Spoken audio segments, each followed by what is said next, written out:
आकाशवाणी कटक समाचार दर्पण।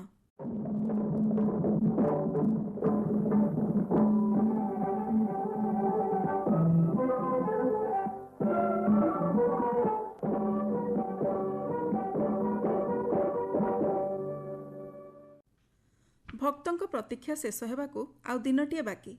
नेत्र उत्सव नवजौवन बेशरे दर्शन देवे कोटी ओडिया मौड़मणि महाप्रभु श्री जगन्नाथ। 3 दिन पर आरंभ होब महाप्रभुंकर विश्व प्रसिद्ध रथयात्रा। सुदृश्य टाहिया झुलाई चकानयन चौदिक को चाह भक्त गहण जन्मवेदी आड़प मंडप को यात्रा करेंगे महाप्रभु। महाप्रभुंक यात्रा पाई रथ पथ भक्त समस्ते प्रस्तुत। मानवीय लीला मध्य महाप्रभुंकर निदाक बेलारे चाप खेल स्नान ज्वर पीड़ित होगा चिकित्सार सुस्थ होगा एवं यापर भ्रमण जीवा खूब रहस्यमय। सेथिपाई तो शास्त्र वर्णित अछि सर्वं रहस्यम पुरुषोत्तमस्य देवो न जानाति कुतो मनुष्य। महाप्रभुंक रथयात्रा सुचारू रूपे संपन्न करने लगी पुलिस प्रशासन समस्ते तत्पर। भुवनेश्वर लोकसेवा भवन में मुख्यमंत्री मोहन चरण माझी अध्यक्षतार अनुष्ठित हो जाइछि आगामी रथयात्रा संपर्कित समीक्षा बैठक। 10 सूत्री निर्देश को अनुपालन कर रथयात्रार सुपरिचालना करने को मुख्यमंत्री बैठक में विभागीय अधिकारी मानकु निर्देश देइछन्ति। रथयात्रा पाई आमर समस्त प्रस्तुति समाप्त हो जाए भाव में उपयुक्त सुरक्षा करा बड़ भिड़ को केमती भाव में परिचालना करा स्वास्थ्य सहित ये परिमहल जानवाहन ये सब विषय आलोचना करा आमे समस्ते परस्पर जहाँ दायित्व अच्छी जार आमे समस्ते निजर दायित्व ठीक भाव में संपन्न करने सहित गोटे विभाग सहित आ गोटे विभाग मध्य समन्वय प्रतिष्ठा करवा। यदि समन्वय प्रतिष्ठा करा जाई पारिबो ताहले हेबाकु थिबा जो घोष यात्रा ताहा सुचारू रूपे एवं सफलतापूर्वक सुरक्षार सहित मध्य संपन्न करा जाई पारिबो। वर्षकु थरे महाप्रभुंकर विश्व प्रसिद्ध घोष यात्रा पई माघ मासरे श्री पंचमी तिथिरु शुभारंभ होइताए। परंपरा अनुसार महाप्रभुंक रथ निर्माण पई आसीथिबा काठ मध्यरु 3 खंड काठ रथ खଳାରେ पूजा करा जाए। श्रीराम नवमी अवसर में अनुकूल होइतिला रथ काठ चिरट। श्रीमंदिर प्रशासन पक्षर स्वतंत्र प्रतिनिधि दल ठाकुरंक महाप्रसाद और माଳ नहीं कटक खपुरिया स्थित करतकल में पहुंचवा पर महाप्रभुंक रथ निर्माण पई काठ चिरा आरंभ होइतिला। पवित्र अक्षय तृतीय परंपरा अनुजाई अनुष्ठित होइतिला रथयात्रा पई रथ निर्माण कार्यर शुभ अनुकूल।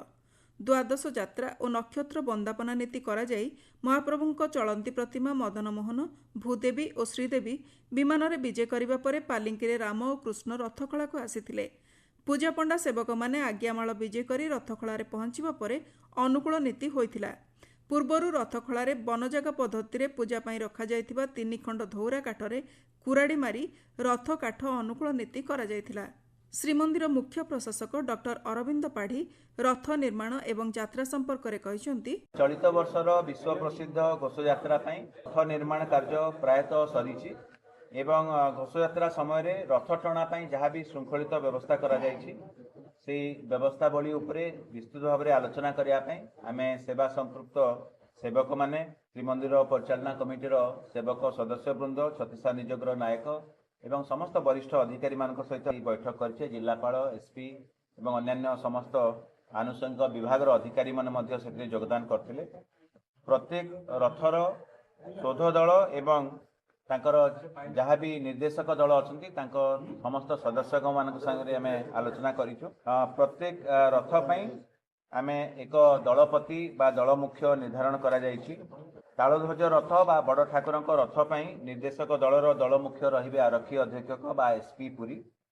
ठीक सही भली देवदलन रथर निर्देशक दलर दल मुख्य रहिबे अतिरिक्त जिलापाल साधारण बा एडीएम जनरल पुरी एवं महाप्रभुंक नंदीघोष रथर निर्देशक दलर दल मुख्य रहिबे जिलापाल पुरी। प्रत्येक दल पई आमे एक निर्देशक दल एवं वैषयिक दल चयन करिछे एवं प्रत्येक दल रे विभिन्न अधिकारी माने रहिचंती एवं सेवक सदस्य माने रहिचंती जो माने सेही रथ टणा समय जहाँ भी निष्पत्ति नबा कथा से माने सेथिरे नै पारिबे एवं केवल घोषयात्रा पई नो बाहुडा यात्रा पई मध्य सेही निर्देशक दल माने रहिबे। आगामी रथयात्रा को श्रृंखलित और अघटन शून्य करने लगी पुलिस महानिर्देशक जोगेश बहादुर खुरानिया बारंबार समीक्षा करुछंती। मुख्यतः भिड़ नियंत्रण, ट्राफिक व्यवस्था तथा श्रद्धालुमानक सुरक्षा नहीं समीक्षा करा जाउछि। ए संपर्क में श्री खुरानिया कहती रथ यात्रा 2026 ओडिशा पुलिस रा सबू तैयारी शेष प्रयारे अछि। एथर प्राय 13,000 पाखापाखी पुलिस अधिकारी और कर्मचारी एवं होमगार्ड पूरी रथ यात्रा रा बंदोबस्त पाई मुतयन होउछंती। एथर रथ यात्रा पाई प्रस्तुति आमर जनवरी मास रे आरंभ होइतिला और बहुत विस्तृत तैयारी सेति पाई करा जायछि। ऑफिसर्स मानर जनरल ब्रीफिंग एठारे रखा जाइतिला। या परे समस्त अधिकारी और सहकर्मी माने जो जगह रे से मानु को दायित्व दिया जायछि से जगह रे से माने जिवे से जगह रे से माने मुतयन हेबे और तांकर जो ड्यूटी अछि सेति पाई फर्दर डिटेल ब्रीफिंग करा दिबो। ट्रैफिक पाई, भीड़ नियंत्रण पाई, सिक्योरिटी दृष्टि सुरक्षा दृष्टि सबू पदक्षेप निया जायछि। एथर सेंट्रल फोर्सेस रा 15 कंपनी क्षेत्र सीआरपीएफ, बीएसएफ, आरएएफ से माने मुतयन करा जाउछि। ता झड़ी के एनएसजी रा विभिन्न कॉन्टिजेंट भी हमारा रेजिमेंट रा सेवाने अछंती। कोस्ट गार्ड एवं इंडियन नेवी को तटरक्षा पाई मराइन पुलिस सह मिसी के से माने तटरक्षा करीबे।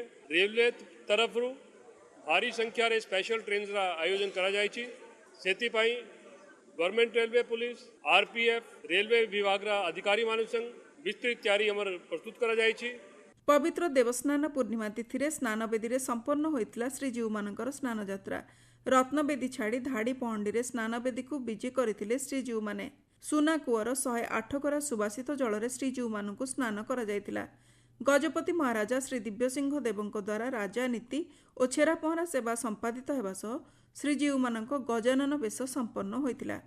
स्नानवेदी उपरे चतुर्धा मूर्ति दुर्लभ गजबेशरे श्रद्धालु मानकु दर्शन देइतिले।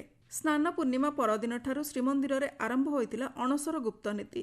श्री बलभद्रଙ୍କ स्थानरे अनंत वासुदेव, सुभद्राଙ୍କ स्थानरे मां भुवनेश्वरी, श्री जगन्नाथଙ୍କ स्थानरे अनंत नारायण एवं सुदर्शनଙ୍କ स्थानरे पतित पावन पूजा पाइले।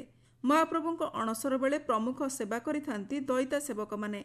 ए संपर्क में दयितापति निजोगर संपादक रामकृष्ण दास महापात्र कहती स्नान पूर्णिमा दिन ठारू महाप्रभु ज्वर रे पीड़ित थिले। तेल लगी हवा परे ठाकुर सुस्थ अछंती। जगन्नाथ महाप्रभु चका बीज मध्य हो जाइछि। प्रभुंकर दैनंदिन जेमती महाप्रभुंकर नीति रही अणसर नीति से मध्य चली।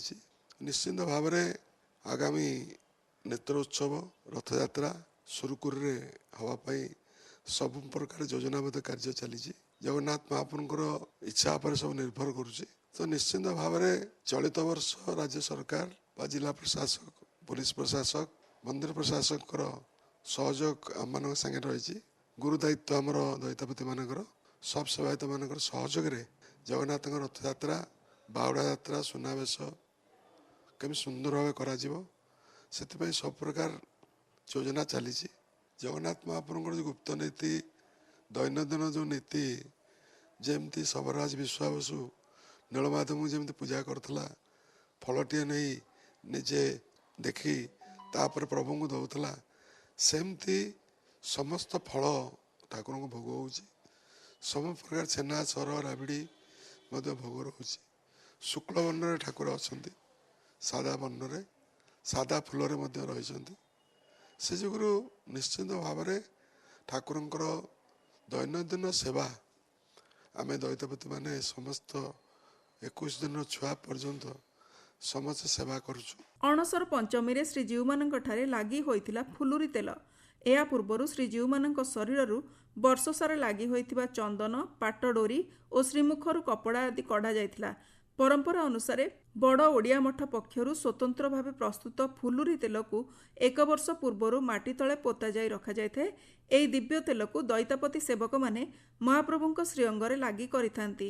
एही तेल प्रलेप परे ज्वरे पीड़ित श्रीजीव मानकर कष्ट लाघव होइथाय बोली विश्वास रहिछि। फुलुरी तेल संपर्क में बड़ ओडिया मठर महंत बंशीधर दास गोस्वामी आकाशवाणी को कहती फुलुरी तेल गोटे संपूर्ण आयुर्वेदिक शास्त्र निर्णय अनुसार प्रस्तुत करा जायଥାଏ एवं गुप्त सेवा अंतर्भुक्त हेतु सेटा को केवल मठाधीश एवं मठर उत्तराधिकारी एवं मठर पुरोधा ये 3 जन ही प्रस्तुत करथांती। स्वतंत्र भाव में ये प्रस्तुत करा जायଥାଏ।